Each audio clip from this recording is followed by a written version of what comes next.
In the year 301, a kingdom in the mountains between two empires did something no kingdom had ever done before. It made a religion into a country.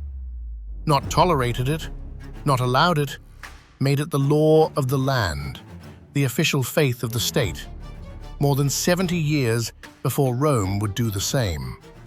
The kingdom was Armenia, the faith was Christianity, and from that moment, the two became a single thing. To be Armenian was to be Christian. To be Christian here was to be Armenian. That decision should have made Armenia powerful. Instead, it made it a target. For the 17 centuries that followed, Armenia was conquered, partitioned, and emptied. By Persians, by Arabs, by Mongols, by Ottomans, by the Soviet Union. Its people were marched into deserts. Its churches were pulled down. Today, it is a small, landlocked republic of fewer than 3 million people. And it cannot see its own national mountain without looking across a sealed border into another country. The faith that made the nation is the same faith that nearly erased it. Both things are true at the same time. Armenia is the oldest Christian nation on earth, and Armenia has spent most of its existence fighting not to disappear. So how does a country survive being the first?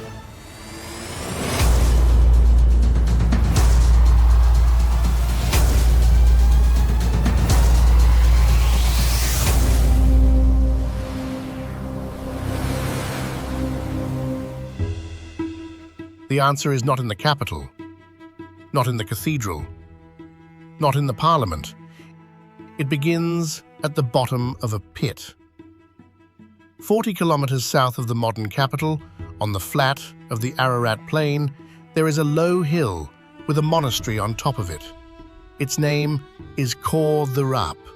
The name means deep pit. Beneath the chapel floor, a narrow shaft drops into the rock. You climb down an iron ladder into a chamber barely wide enough to turn around in. The air is cold and still. This is the pit. In the early 4th century, a man is lowered into this hole and left to die. His name is Gregory. He has refused to make an offering to the goddess Anahit, and worse, the king has learned that Gregory's own father was the man who murdered the king's father.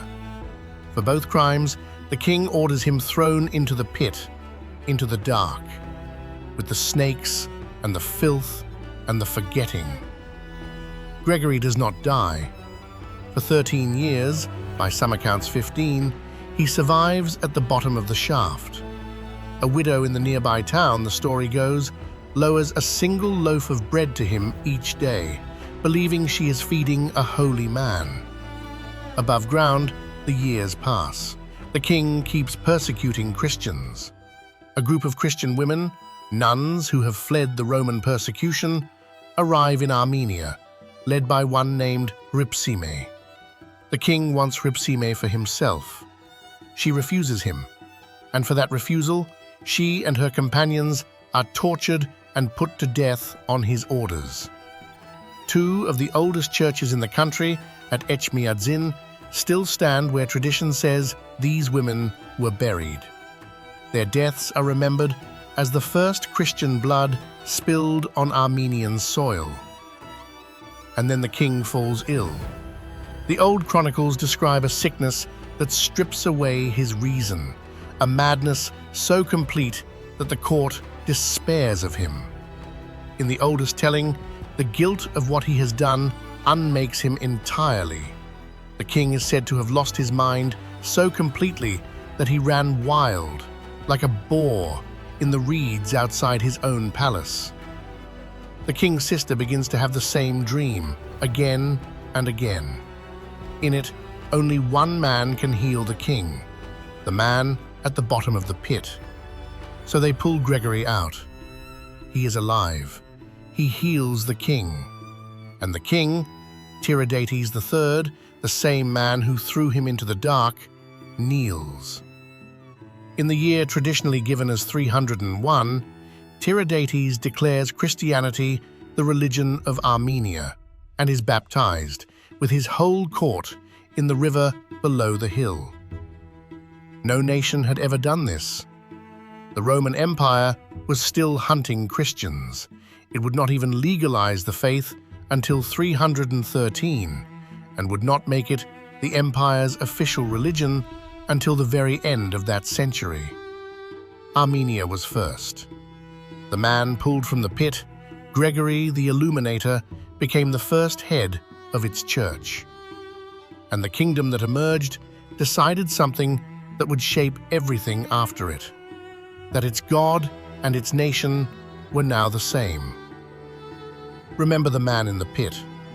The faith he carried up that ladder will one day be carried, 17 centuries later, by people who have lost everything else.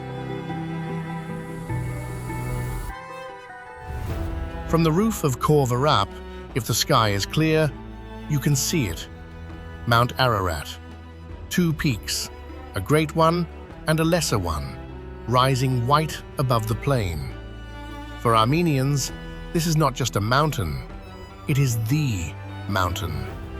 The place where, in the book of Genesis, Noah's Ark came to rest after the flood.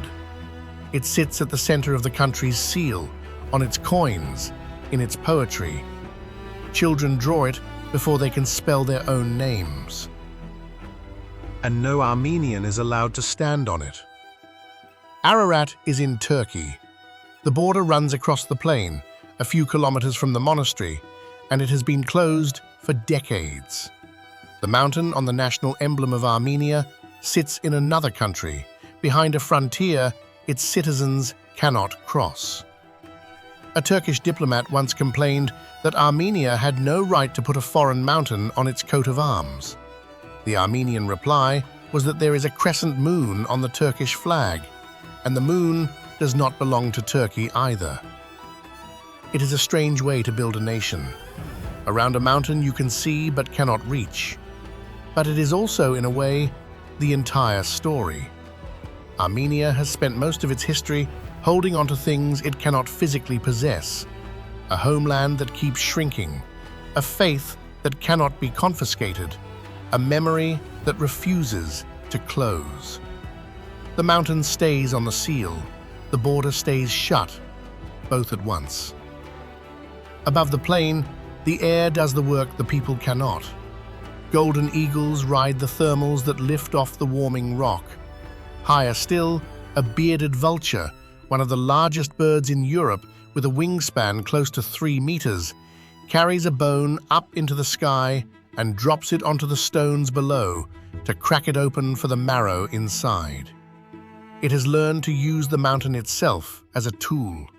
It does not need a passport to reach the summit. The capital sits in the shadow of the peak it cannot claim. Yerevan.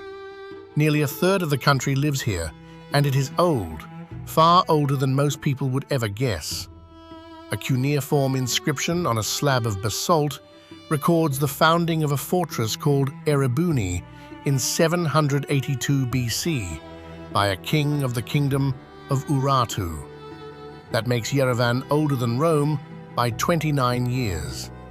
People have been living on this exact spot without interruption for almost 3,000 years.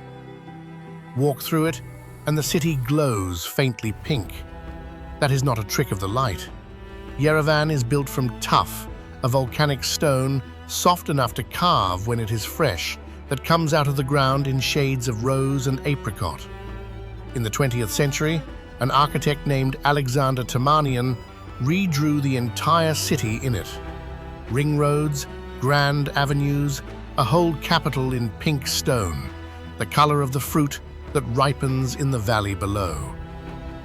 From the top of the city, a giant stone stairway called the Cascade climbs the hillside in tiers, and from its highest step, on a clear day, the whole pink city lies below you, with Ararat floating above it. Temanian built his capital to point at that mountain. Every wide avenue, every long sightline was laid out to keep Ararat in the eye of a people forbidden to climb it. But the most important building in Armenia is not a palace, and it is not the parliament. It is a library. It is called the Monasteries. It sits on a hill at the top of the city, a low fortress of grey basalt, and inside it are more than 17,000 manuscripts, books copied out by hand, some of them more than 1,000 years old. Gospels, histories, medical treatises, maps of the stars. They survived earthquakes, invasions, fires, and the deliberate burning of Armenian books by people who understood exactly what they were destroying.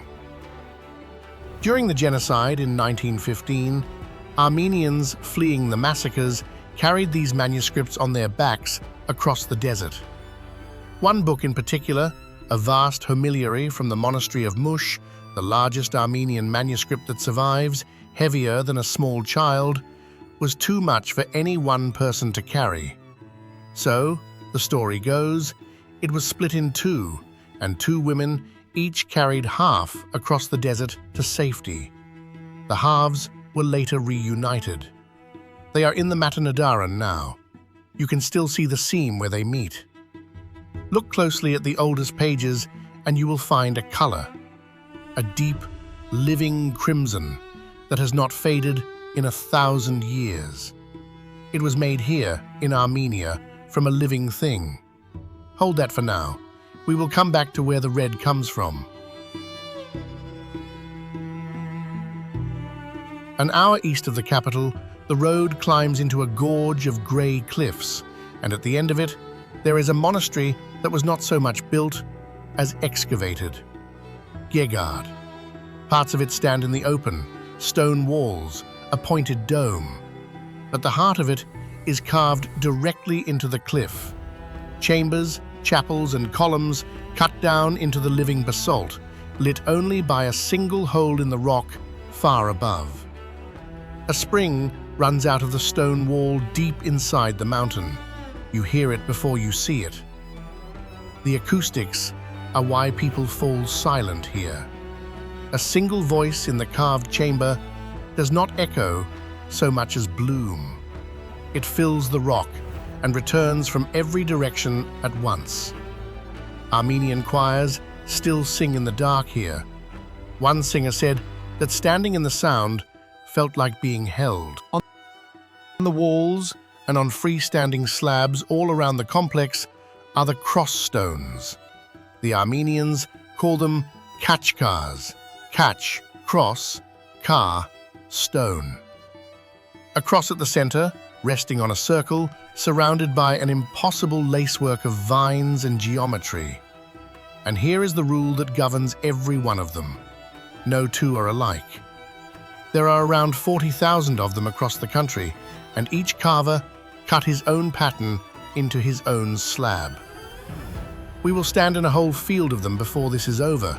For now, only this, that the carvers picked out the deepest cuts in a red dye that was once worth more than gold. The same red as the manuscripts, from the same source. 20 kilometers west of the capital stands what is widely called the oldest cathedral in the world, Echmiadzin. According to tradition, Gregory the Illuminator, the man from the pit, saw Christ descend in a vision and strike the ground with a golden hammer, marking the exact spot where the first cathedral should rise. They built it in the early 4th century, almost as soon as the kingdom had converted. It has been rebuilt and added to ever since, but the site itself has been the spiritual center of the Armenian Church, without a single break, for 1,700 years. The head of the whole church still lives here today.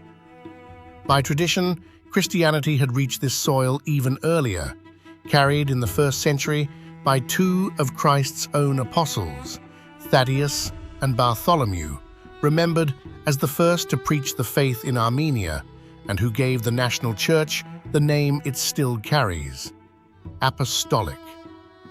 For 200 years, it was a hunted thing, practiced in secret among a people who still worshipped the old gods. What changed in 301 was not that Armenia became Christian. Christians were already here. What changed was that Armenia made it the law of the land. But a church is only as strong as the people who can understand it. And in the century after the conversion, Armenia had a problem that could have ended everything. The faith was the law, but the people could not read it. There was no Armenian script. The scriptures existed only in Greek and in Syriac, languages most Armenians did not speak. A priest would read a line of the gospel in Greek, then translate it aloud from memory into Armenian for the congregation. The faith that defined the nation lived entirely inside other people's alphabets. And then the nation was cut in half. In 387, the two great powers, Rome to the west, Persia to the east, divided Armenia between them. The kingdom lost its independence. A people split across a border with no written language of their own is a people that can simply dissolve. Absorbed one generation at a time into Greek on one side and Persian on the other. Quietly, without a single massacre, just gone. One man understood exactly what that meant. His name was Mesrop Mashtots, a monk, a scholar, a former secretary at the royal court who had given up his position to preach in the countryside. He had watched congregations nod along to scripture they could not read for themselves, and he decided that the only way to save the nation was to give it letters of its own. Around the year 405, he did it. 36 characters, each one mapped to a single sound in the Armenian language. A script so precise that 16 centuries later, it is still in use, almost unchanged.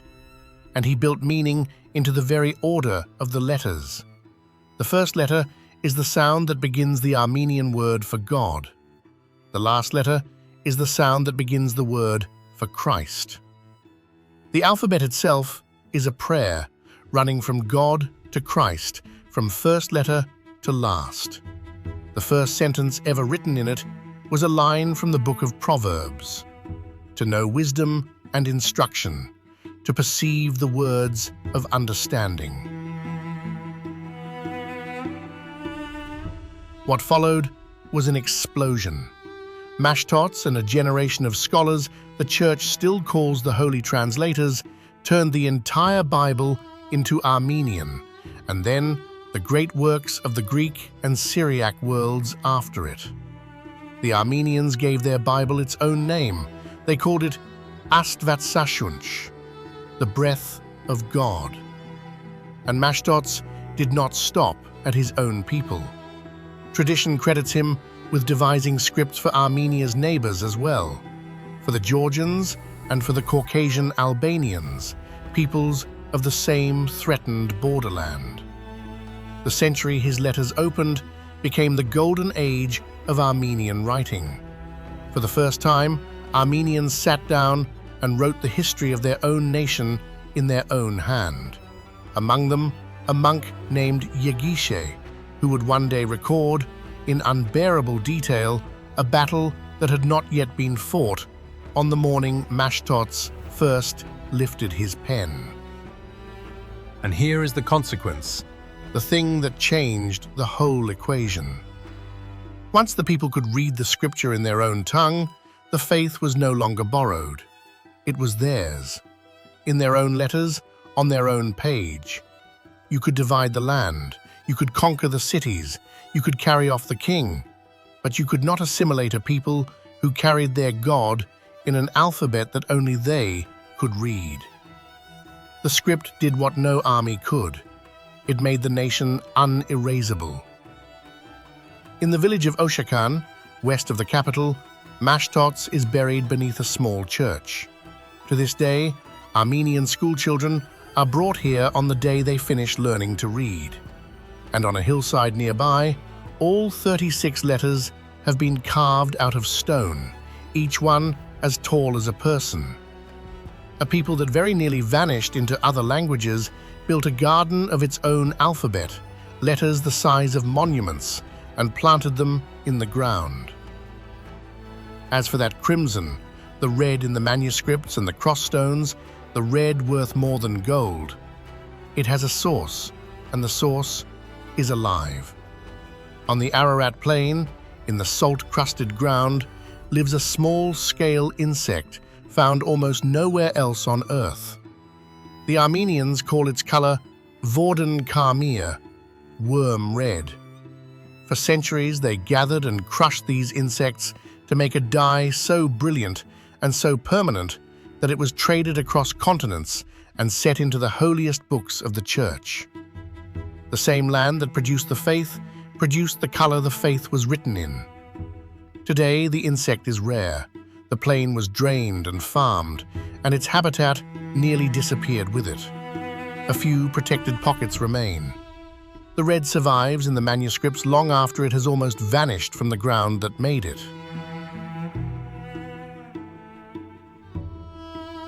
North and east, the land rises, and at nearly 2,000 meters above the sea, it opens into water.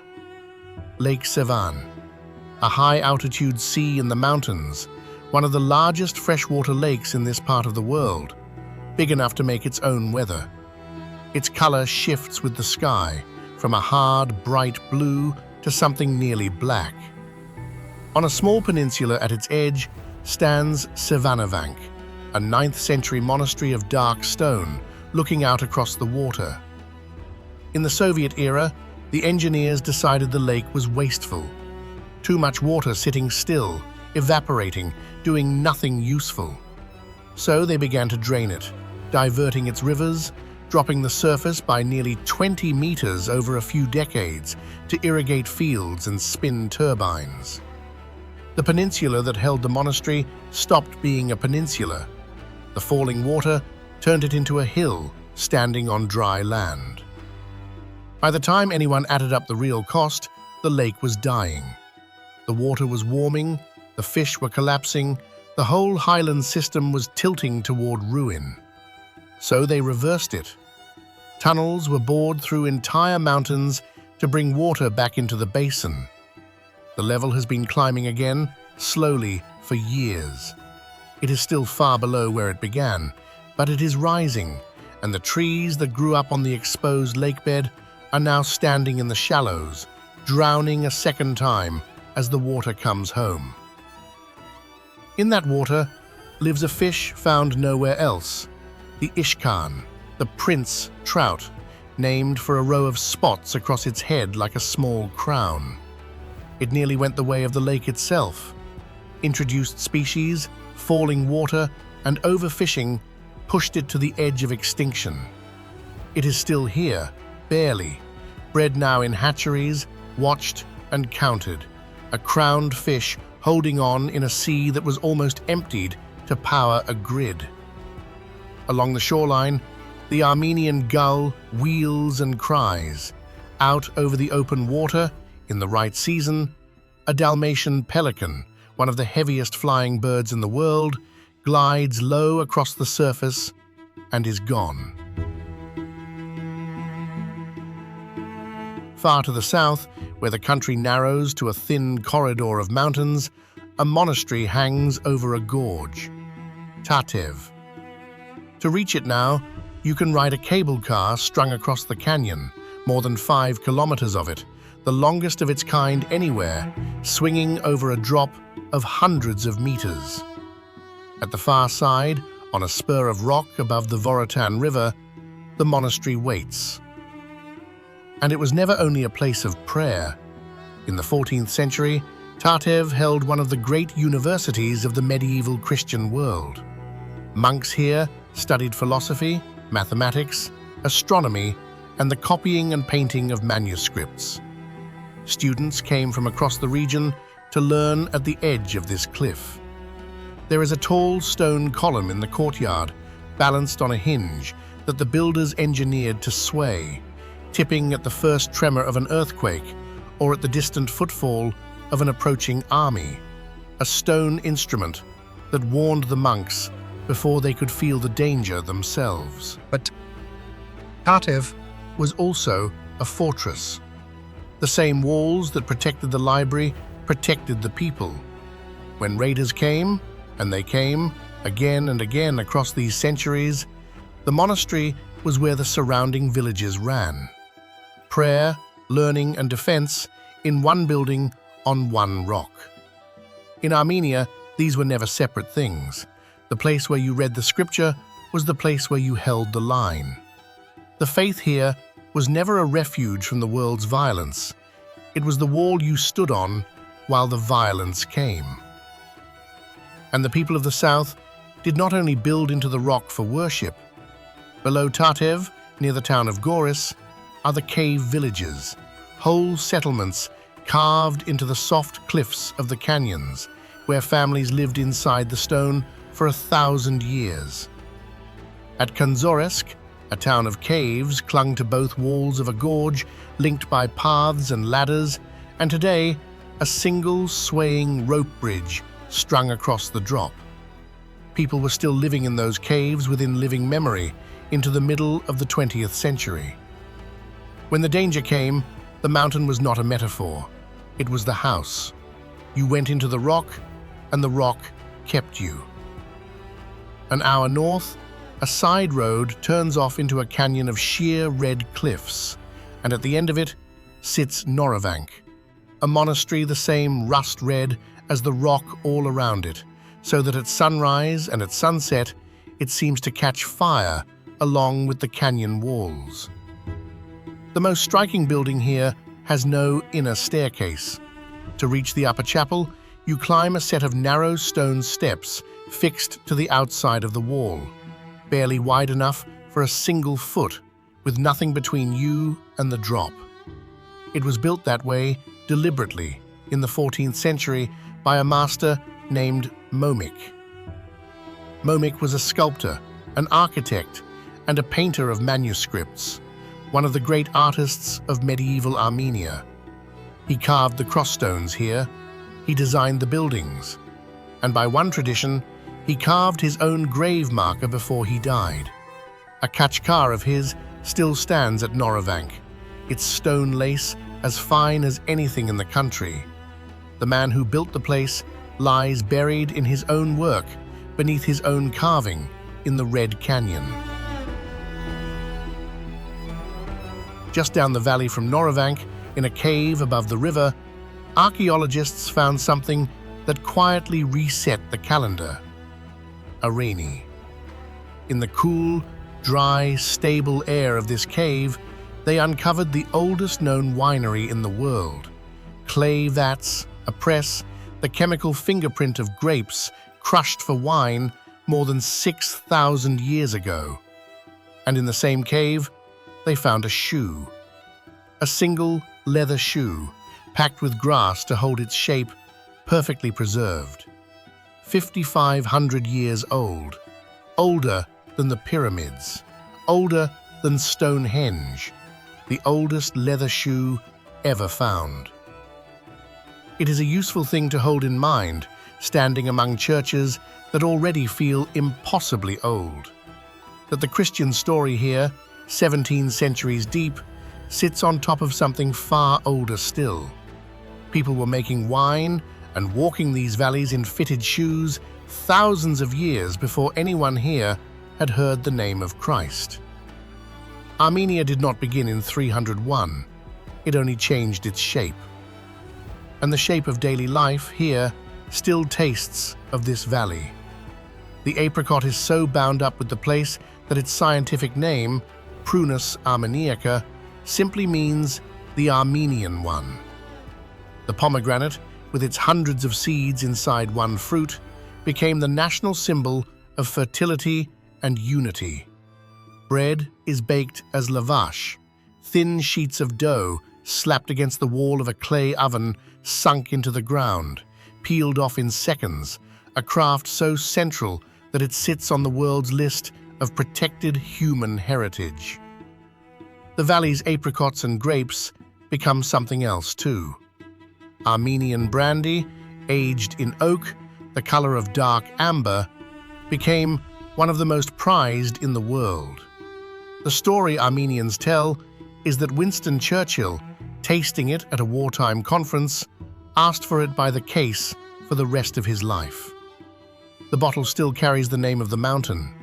A glass of Ararat is the closest most Armenians will come to holding the peak in their hands. And in a country this small, the mind is treated as a resource worth defending. Armenia is the only nation on earth where chess is a required subject in school, taught to every child from the age of 6, and a country of fewer than 3 million people has produced world champions and won the chess Olympiad outright. A people that has lost so much of its land has poured itself instead into the things that cannot be taken: the letters, the faith, and the 64 squares of a board. And then there is the sound. The instrument Armenia gave the world is called the duduk, and it is carved from the wood of the apricot tree. It plays low and double-reeded and breathy in a register almost exactly like the human voice when it is grieving. To most of the world, it is simply a beautiful sound. To Armenians, it is the sound of the nation itself, of everything it has buried and everything it has kept. When an Armenian hears the duduk, they are not hearing music, they are hearing their own history exhale. And the country still has wild places that have nothing to do with any of it. To the north rises Mount Ararat, the highest peak inside the modern borders, 4 separate summits ringing the crater of a dead volcano. Almost all of Armenia is volcanic country, a high plateau built by fire where the lava that once poured across these highlands cooled into the black and rose-colored stone that every church and every cross-stone is carved from. The same eruptions that raised Ararat and Ararat laid down the tuff of Yerevan and the basalt of Gegard. The land handed the faith its building material. To raise a church here was to carve the mountain itself into the shape of a prayer. Near the capital, a single Greco-Roman temple still stands at Garni. The one pagan temple the Christianizing did not pull down, its columns intact above another gorge. West of Echmiadzin lie the ruins of Zvartnots, a vast round cathedral from the 7th century that reached too high and collapsed in an earthquake, never rebuilt. Only a ring of broken columns left on the plain. In the wet green north, the forests of Dilijan have earned the country its nickname, the Armenian Switzerland. And in the northern hills, the 1,000-year-old monastery schools of Hagpat and Sanahin sit so close together that, by legend, the monks of one once argued the 2 libraries were too near to each other. In the far south, in the rugged mountains of Syunik, something rarer than any monastery still moves through the rock.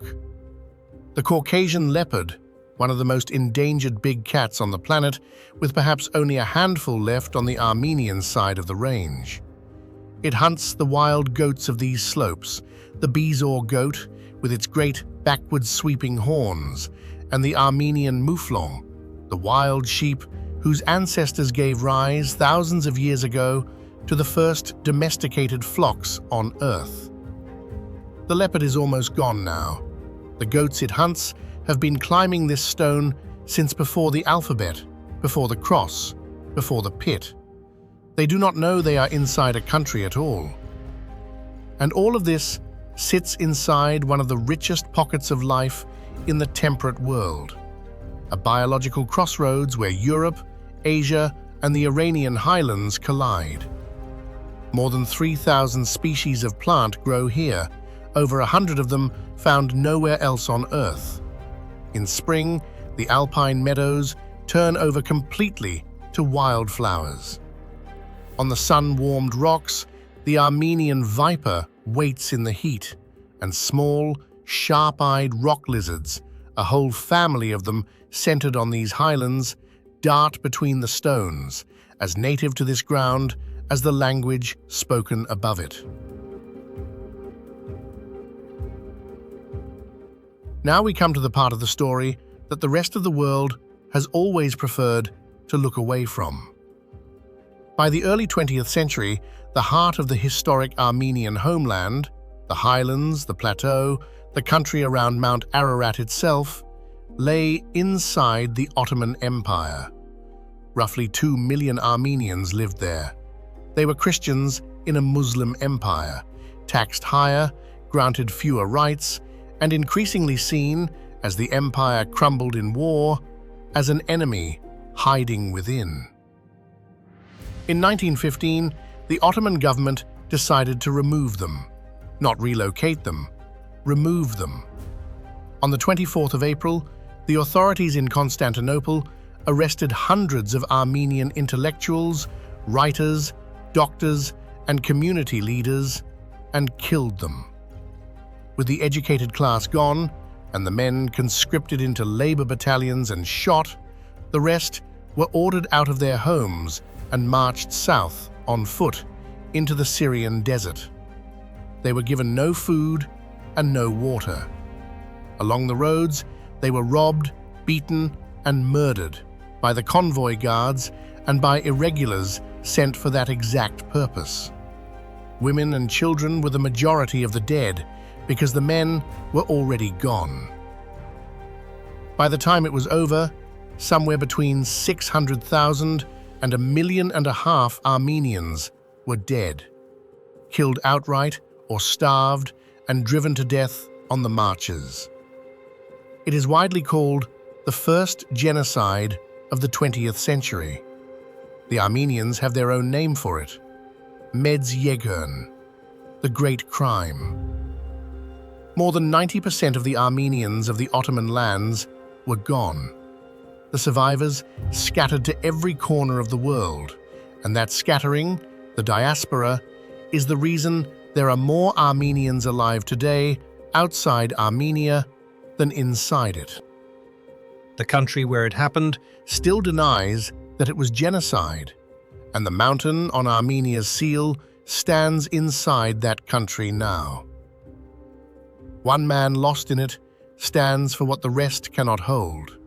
His name was Komitas, a priest, a composer, and the man who, almost single-handedly, had gone village to village across the Armenian highlands, writing down the folk songs before they vanished, saving thousands of them, giving a scattered people back its own music. In April 1915, he was among the intellectuals arrested in Constantinople. He survived the deportation, but he did not survive what he had seen. His mind broke under the weight of it, and the man who had saved the nation's voice spent his last 20 years in silence, in an asylum in Paris, never composing again. He is buried now in Yerevan, among the artists. The songs he rescued are still sung. On a hill above the capital stands the memorial to all of them. It is called Tsitsena Kaberd. 12 great slabs of grey stone lean inward in a circle, bowed like mourners, around an eternal flame sunk into the ground. Beside them, a thin spire splits in two, one tall piece and one smaller, severed, for the half of the nation that was cut away. Every year, on the 24th of April, hundreds of thousands of people climb that hill and lay a single flower by the flame, until the fire is ringed by a mountain of them.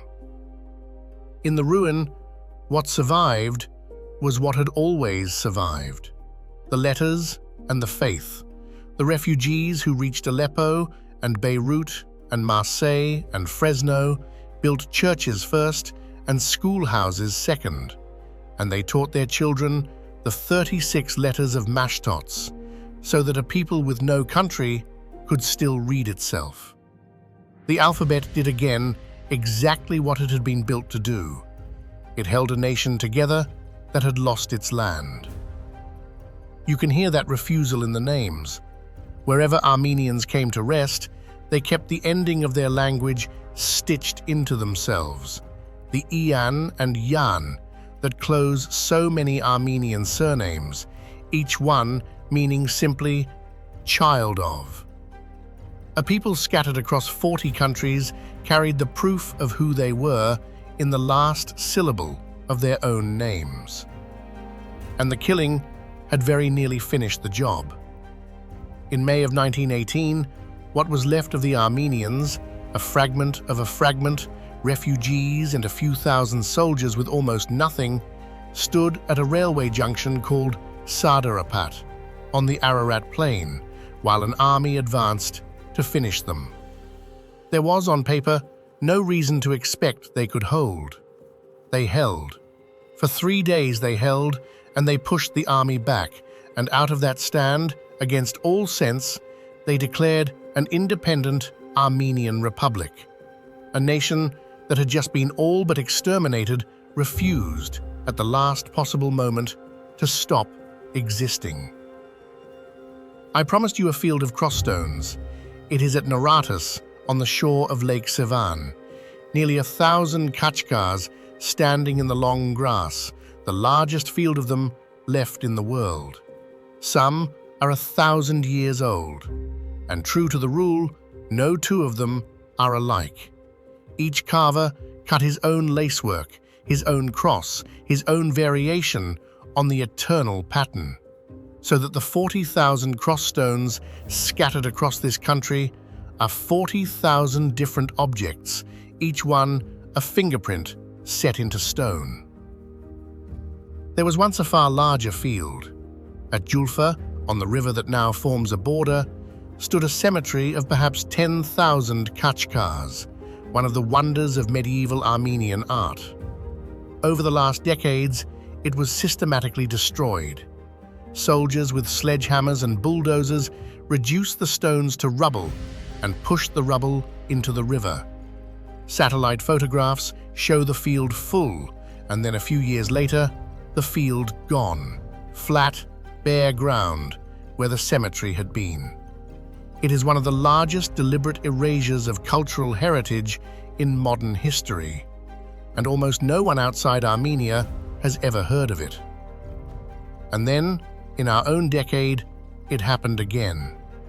In the mountains to the east lies a region the Armenians call Artsakh, Nagorno-Karabakh on most maps, where Armenians had lived and worshipped and carved their crossstones for many centuries. For 9 months, beginning in late 2022, it was blockaded. The single road out was closed. Food ran short, and bread was rationed to 1 loaf per family. Then, in September 2023, a 1-day military offensive ended it. In the 2 weeks that followed, more than 100,000 people, virtually the entire Armenian population of the region, packed what they could carry and fled west along that one road into Armenia. 69 of them died on the way. A region that had been Armenian for centuries was emptied of Armenians in a fortnight.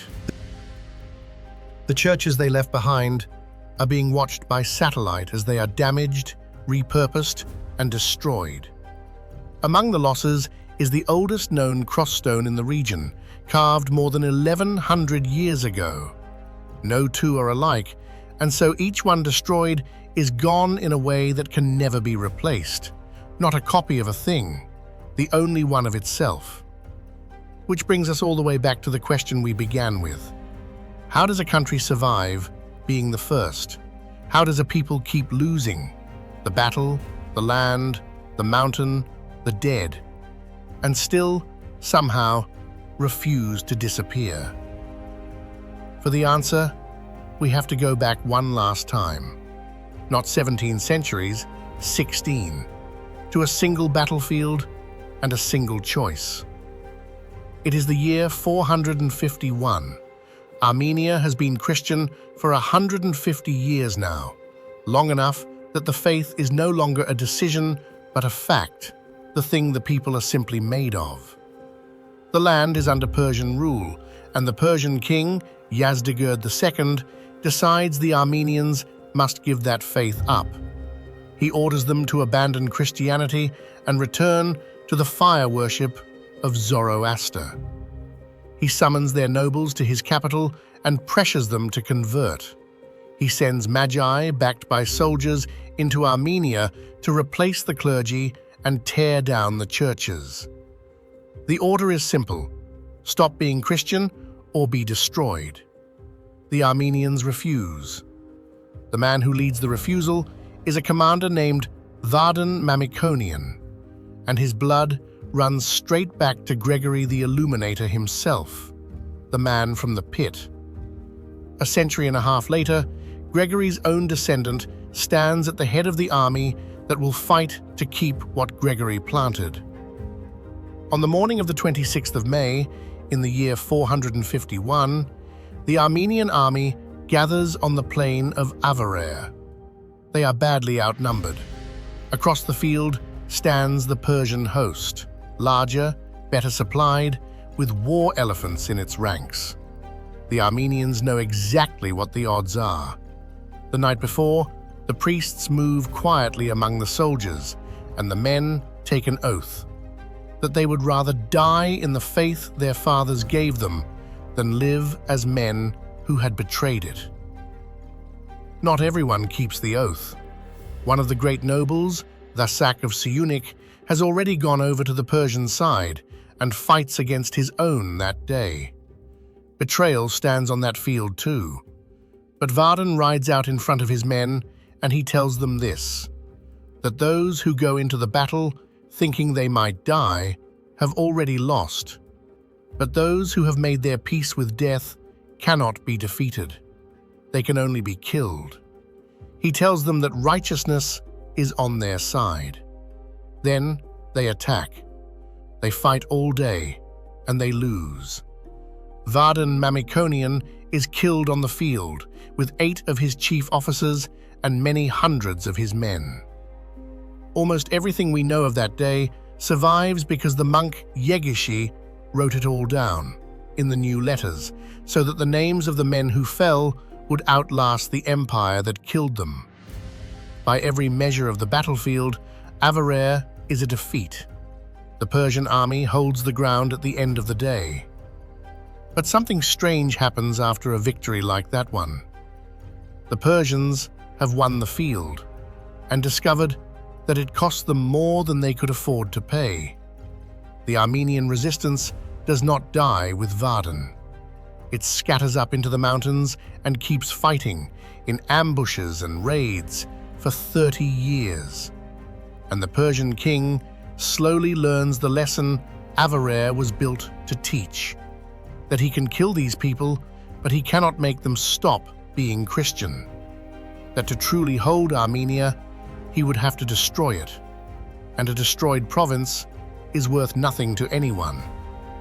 So, decades later, his successors give up. In a treaty signed in 484, Persia grants the Armenians the right to practice their faith freely. They had lost the battle. They had won the only thing they had ever been fighting for. Ararat is the moment the equation of this entire country gets written down. The Armenians did not fight there for land, or for a king, or for a border. They fought for the right to remain themselves. And for them, by then, remaining themselves meant remaining Christian. Faith and nation had fused into a single thing that a man could die for. And they died for it. And in dying, they kept it. Vardan Mamikonian is a saint of the Armenian church now. Every year, the church marks the feast of the Vardanites, the men of Vardan, and remembers a battle that was lost. Armenia is one of the few peoples on earth that builds its national memory around a defeat. Because somewhere along these 17 centuries, they understood the thing the rest of us keep having to relearn: that a nation is not the ground it holds. It is the thing it refuses to surrender.